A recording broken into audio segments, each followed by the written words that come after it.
वाळूची अवैध वाहतूक करणाऱ्या तस्करांना तडीपार करावे, जिल्हाधिकारी आशिमा मित्तल यांचे आदेश.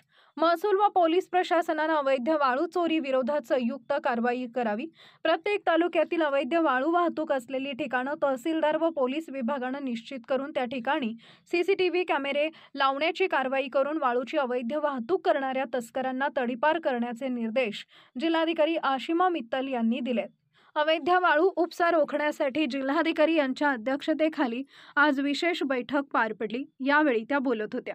यावेळी पोलीस अधीक्षक अजयकुमार बन्सल, प्रभारी अप्पर जिल्हाधिकारी सरिता सुत्रावे, प्रभारी निवासी उपजिल्हाधिकारी मनीषा दांडगे, उपजिल्हाधिकारी नम्रता चाटे, जिल्हा खनिकर्म अधिकारी तुषार निकम यांच्यासह जिल्ह्यातील उपविभागीय अधिकारी, उपविभागीय पोलीस अधिकारी, तहसीलदार आदी प्रमुख उपस्थित होते.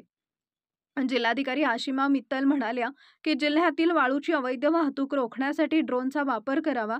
तसेच उपप्रादेशिक परिवहन अधिकारी कार्यालयानं जिल्ह्यात रस्त्यावर धावणाऱ्या विनाक्रमांकाच्या ट्रॅक्टर, ट्रिप्पर, ट्रक आणि हायवा यांसह इतर वाहनांवर तात्काळ कारवाई करावी. तसेच तहसील कार्यालय व पोलीस ठाणे इथं दंडात्मक कार्यवाहीतील वसुली प्रलंबित असलेल्या वाहनांचा त्वरित लिलाव करण्यात यावा.